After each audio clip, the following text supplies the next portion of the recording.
Hello, this is simply about networking protocols, and today we're talking about VxLAN.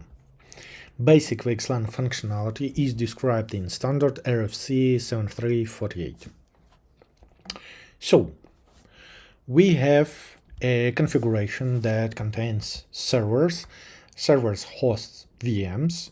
Those VMs can communicate to each other using L2 network, and outbound of the servers communication is possible through L3 network. Continuous development of the cloud functions, network functions, products, and so on caused that, first of all, servers gain much more power and now can host much more VMs. And we remember that each device that participates in communication in the network should have a unique MAC address and top-of-rack switches that should manage those L2 communication for VMs sometimes can have inadequate FDB table size and cannot handle it. Plus, ability of hosting VMs that are working on the same networking function on different servers causes that VMs that should exchange some control traffic, but this control traffic is not always L3 based, IP based. It can be L2, it can be some custom, and this makes impossible communication through the L3 network for those VMs. And VxLAN targets all those issues. So we can treat VxLAN as extension of VLAN that unites or joins devices that could communicate to each other and only to each other. It isolates it from other VxLAN instances. So similar to VLAN, we can treat VxLAN as slice of the network. Each slice contains devices that can communicate to each other and isolates them from other devices. And this slice contains mechanism of transferring data to L3 network and receiving data from L3 network. That is communication channel common for everybody. Specification claims that VMs on servers are VxLAN agnostic. They don't know nothing about VxLAN. There is some special function on the server that receives traffic from VMs, encapsulates it, sends to L3 network, receives from L3 network, decapsulates and sends to a specific VM based on the VNI ID, and so on and so forth. So we can simplify our understanding of the VxLAN arguments in the following way. The slice is VNI. Each slice has its ID, that is simple number. This mechanism is a L3 interface. It's mandatory to have an L3 interface because it should have its own IP. And this is VTAP, VxLAN tunnel entry point. That's simple. Then, frame transmit in VxLAN schematically we can describe as following. Device generates some frame. It doesn't matter which frame, L2, L3, custom, doesn't matter. This frame gets to the VTAP interface and being wrapped, encapsulated in additional fields that makes this frame able to transmit through L3 subnet or network or whatever. So this is routing mechanism, and how this routing mechanism works in details you can check in video about routing. So this wrapped frame goes into L3 network through the L3 network, gets to the VTAP on the other side, being decapsulated or additional frames, additional fields are removed. We receive our original frame and send it to the device, for the appropriate device for the processing. Let's take a look a little bit closer to the frame fields processing. So some device in VNI 1 generates traffic packet. It doesn't matter type of the packet, is it IP, non-IP, whatever. Not important fields in this packet. Okay, this packet gets to the VTEP. Specification claims that if packet contains VLAN, this VLAN ID, VLAN tag should be removed. Because now VxLAN ID is our tag that specifies this virtual LAN where this packet is being processed. So specification claims that it should be removed, but you need to re-verify with your vendor and your device specification, because sometimes it can be omitted. But let's stick to the specification. VLAN ID in the original packet is removed. We retagging it with VNI ID and adding Ethernet IP and UDP in the way so this combined packet became routable through the L3 network. This is done in the following way. Okay, shortly again, schema. We have a device with L3 interface, mandatory L3, identified by IP and MAC. MAC could be specific to the interface or specific to the device, depends on the device. But we have L3 interface identified by IP that is configured as VTEP. On the other device, we have L3 interface identified with IP that is configured as VTEP. Okay, and according to the routing procedures, again, you can check them in the routing video. On the beginning of this L3 network, we have some additional router that identified by IP address in same subnet that our VTEP1, and some MAC address that is next hop MAC. So additional fields that are added to the frame are UDP header, where most important. Okay, so start with VNI. VNI ID, obviously, tag. UDP header, the most important are destination port per specification. It should be by default 4789, but device can have a configuration to modify this port. UDP source port that should be selected in range 49 152 65 535. Selection mechanism depends on your device.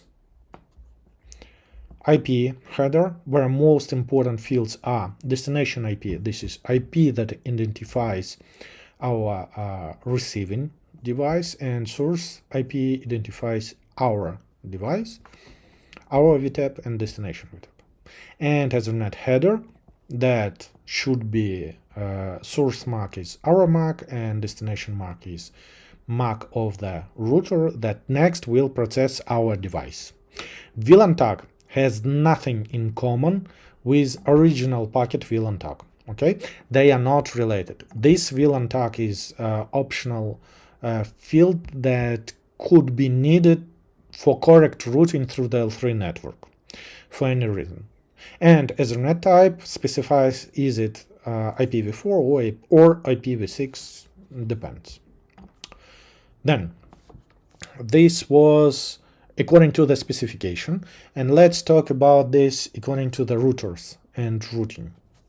We have a router that is connected to some L3 network, and our target router that should receive our traffic, so our VxLAN tunnel is between those routers. We have an interface that is configured as L3 interface, has IP, and configured as VTEP.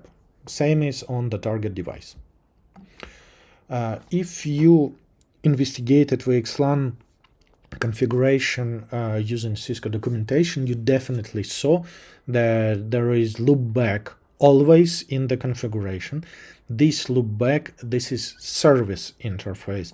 It's not visible from another devices, so it's internal to this router.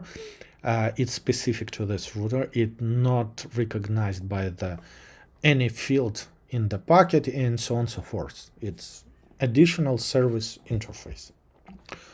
And we need some identifier that helps us to identify traffic that should get to this VxLAN as it targeted there.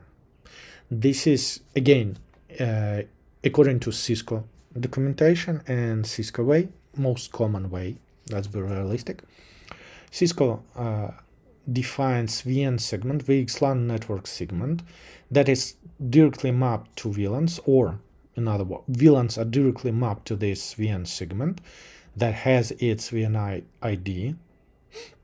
So all traffic that is running on those VLANs, and we receive this on our device, is destined to the VxLAN and will be processed. And let's check this schema by small example. So we're receiving some packet, doesn't matter, L2, L3, custom, doesn't matter, in the VLAN that is mapped to VN segment with some specific VNI. It is detected as VxLAN packet and sent to loopback for processing, routed. During processing on loopback, send receive, VNI ID is added to the packet and IP UDP is added to the packet. Again, most important fields there are destination UDP port, by default 4789, but could be configurable. Source UDP port between 49.152 and 65.535. Mechanism of the selection depends on your device and vendor. Destination IP, this is IP of VTAP that we want to send it to. Source IP, this is IP that identifies our egress VTAP, and Ethernet type identifies IP. Okay, and during the preparation to egress, we detecting the next hop on boundary of this L3 network that will next process our packet, and adding respective Ethernet fields there, destination mark, source mark. Again, VLAN is optional in case it's required to be processed in this L3 network. Could be added, could be not added. Source mark identifies our interface, destination mark identifies next hop device. All details, and this was described in the routing video. You can check there if you forget why and how this happens. So our packet frame passes L3 network, gets to the VTAP. On the target side, target VTAP sends it to its own loopback on this device. Additional frame fields are stripped, and we receive original packet, original frame that we received on our router, and it's sent further for further processing, for the routing, switching, whatever, depends on what it is targeted for. So now let's talk about VxLAN and ECMP, equal cost multipath. Equal cost multipath, well, has one specifics to work. Okay, we have multiple next hops that are grouped. They are equal for our VTAP, and VTAP should select some next hop from this group to send some specific packet. This happens following hashing algorithm or balancing algorithm, whatever. On different vendors it's called differently. This balancing algorithm, is based on destination IP, source IP, protocol type, destination UDP port, source UDP port. But for every frame that is being wrapped, encapsulated into VxLAN, source IP, destination IP, protocol type is UDP, and destination UDP port are the same for all frames. Okay, even destination UDP port, it can be different from 4789 according to configuration, but it's still the same for all the packets. And only thing that can differ in these packets is source UDP ports. basing on the this UDP port selection mechanism on your device.